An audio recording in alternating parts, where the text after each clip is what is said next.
ಸರ್ಕಾರ ನಡೆಸುತ್ತಿರುವಂತ ಈ ರೋಗಗ್ರಸ್ತ ಹಾಸ್ಟೆಲ್ಗಳ ಬಗ್ಗೆ ತನಿಖೆ ನಡೆಸುತ್ತಾ ಹೋದಾಗ ನಮ್ಮ ಮುಂದೆ ಭ್ರಷ್ಟಾಚಾರ ಬ್ರಹ್ಮಾಂಡವೇ ತೆರೆದುಕೊಂಡಿತು. ನಾವು ದಲಿತರ ಉದ್ಧಾರಕರು ಅಂತ ಪೋಸ್ ಕೊಡೋ ಲಜ್ಜೆಗೆಟ್ಟ ಜನನಾಯಕರು ಹಾಗೂ ಭ್ರಷ್ಟಾಚಾರವೇ ನಮ್ಮ ಜನ್ಮಸಿದ್ಧ ಹಕ್ಕು ಅಂತ ಹೇಳ್ತಿರುವಂತ ಅಧಿಕಾರಿಗಳ ಹೊಲಸು ಮುಖಗಳು ಇಲ್ಲಿ ಅನಾವರಣಗೊಂಡಿತು. ಅದು ಹೇಗೆ ಅಂತ ವಿವರಿಸ್ತೀನಿ ಬನ್ನಿ.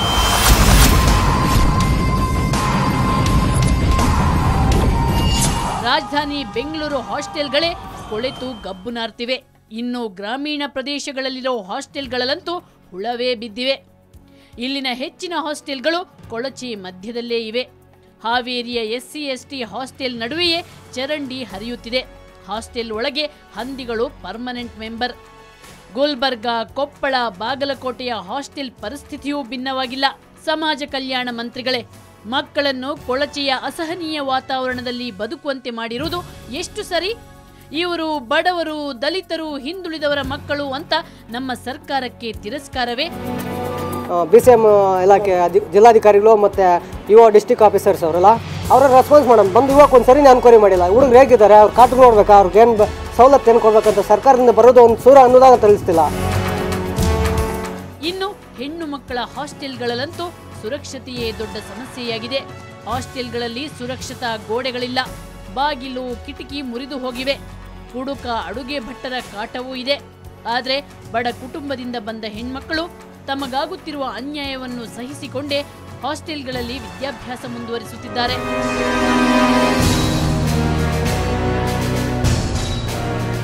ಜಿಲ್ಲಾ ಕೇಂದ್ರಗಳಲ್ಲಿರೋ ಹಾಸ್ಟೆಲ್ಗಳ ದಾರುಣ ಸ್ಥಿತಿಯ ಝಲಕ್ ಇಲ್ಲಿದೆ ನೋಡಿ.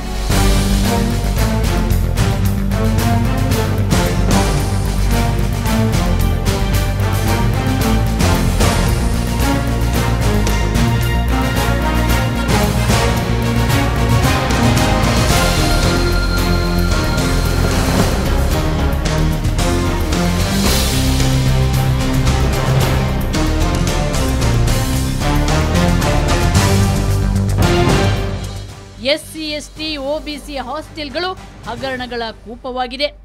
ಇಲ್ಲಿ ಮಂತ್ರಿಗಳಿಂದ ಹಿಡಿದು ಪ್ರತಿಯೊಬ್ಬರು ಮಕ್ಕಳ ಹಣ ನುಂಗುವವರೇ. ಇಲ್ಲಿ ವಾರ್ಡನ್ಗಳು ಒಂದಷ್ಟು ಹಣವನ್ನು ನುಂಗಿ ಹಾಕ್ತಾರೆ.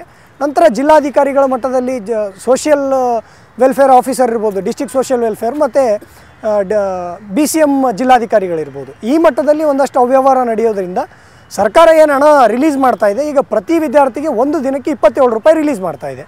ಅದು ಸಮರ್ಪಕವಾಗಿ ಬಳಕೆ ಆಗ್ತಾ ಇಲ್ಲ. ಇದಕ್ಕೆ ಸಾಕ್ಷಿ ಇಲ್ಲಿದೆ ನೋಡಿ.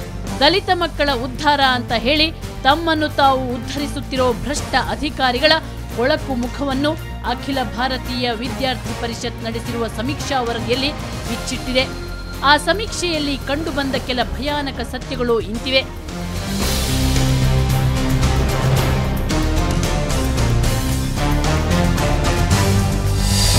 ಶೇಕಡಾ 20% ಹಾಸ್ಟೆಲ್ಗಳಲ್ಲಿ ಅಡುಗೆ ಮನೆಯೇ ಇಲ್ಲ. ಇನ್ನೇನು ಇವರು ಬಡ ಮಕ್ಕಳಿಗೆ ಅನ್ನ ಹಾಕ್ತಾರೆ ಹೇಳಿ? ಶೇಕಡಾ 95% ಹಾಸ್ಟೆಲ್ಗಳಲ್ಲಿ ಕಾವಲುಗಾರರೇ ಇಲ್ಲ. ರಾಮರಾಮ. 100ಕ್ಕೆ 100% ಹಾಸ್ಟೆಲ್ಗಳಲ್ಲಿ ಆರೋಗ್ಯ ತಪಾಸಣಾ ಸೌಕರ್ಯವೇ ಇಲ್ಲ.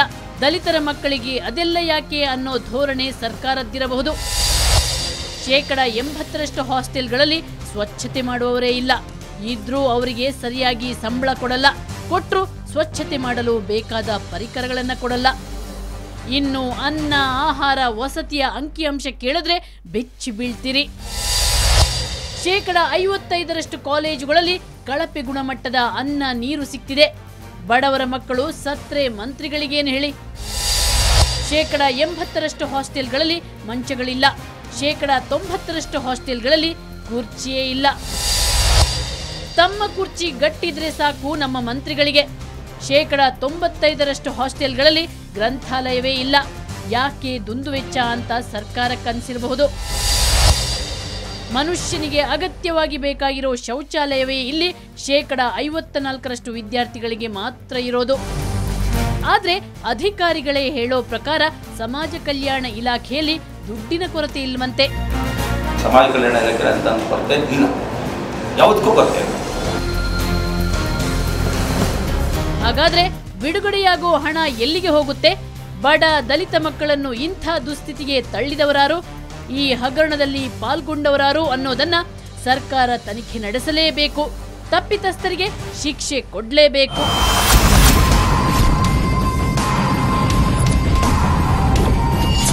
ತಾಳ್ಮೆಗೂ ಒಂದು ಮಿತಿ ಇರುತ್ತೆ. ಮಂತ್ರಿಗಳೇ, ಅಧಿಕಾರಿಗಳೇ, ನೀವು ತಾಳ್ಮೆ ಪರೀಕ್ಷಿಸ ಹೊರಟಿರುವುದು ಜ್ವಾಲಾಮುಖಿಯಂಥ ಯುವ ಶಕ್ತಿಯದ್ದು. ಅದು ಯಾವಾಗ ಬೇಕಾದರೂ ಸ್ಫೋಟಿಸಬಹುದು, ನಿಮ್ಮನ್ನೇ ಸುಟ್ಟು ಹಾಕಬಹುದು ಜೋಕೆ. ಹಾಗಾಗಿ ಇನ್ನೂ ಹೆಚ್ಚು ಇವರ ತಾಳ್ಮೆಯನ್ನು ಪರೀಕ್ಷಿಸಬೇಡಿ. ಇವರಿಗೆ ಸೌಲಭ್ಯ ಕೊಡಿ, ಉತ್ತಮ ಭವಿಷ್ಯಕ್ಕೊಂದು ನಾಂದಿ ಹಾಡಿ. ಇದು ಇವತ್ತಿನ ಕವರ್ ಸ್ಟೋರಿ. ಮುಂದೊಂದು ಸ್ಫೋಟಕ ಸುದ್ದಿಯೊಂದಿಗೆ ಮತ್ತೆ ಶುಕ್ರವಾರ ಬರ್ತೀನಿ. ಅಲ್ಲಿವರೆಗೆ ನಿಮ್ಗೇನಾದರೂ ಸಮಸ್ಯೆ, ಸಂಕಷ್ಟ ಇದ್ದರೆ ನಮ್ಮ ಈ ವಿಳಾಸಕ್ಕೆ ಬರೆಯಿರಿ. ಕವರ್ ಸ್ಟೋರಿ ವಿಭಾಗ ಸುವರ್ಣ ನ್ಯೂಸ್ 24/7, ನಂಬರ್ 36 ಕ್ರೆಸೆಂಟ್ ರಸ್ತೆ, ಶಿವಾನಂದ ಸರ್ಕಲ್ ಹತ್ತಿರ, ಬೆಂಗಳೂರು 1. ನಮ್ಮ ಇಮೇಲ್ ವಿಳಾಸ coverstory@suvarnanews.in. ನೇರ, ದಿಟ್ಟ, ನಿರಂತರ ಸುದ್ದಿಗಾಗಿ ನೋಡ್ತಾ ಇರಿ ಸುವರ್ಣ ನ್ಯೂಸ್ 24/7.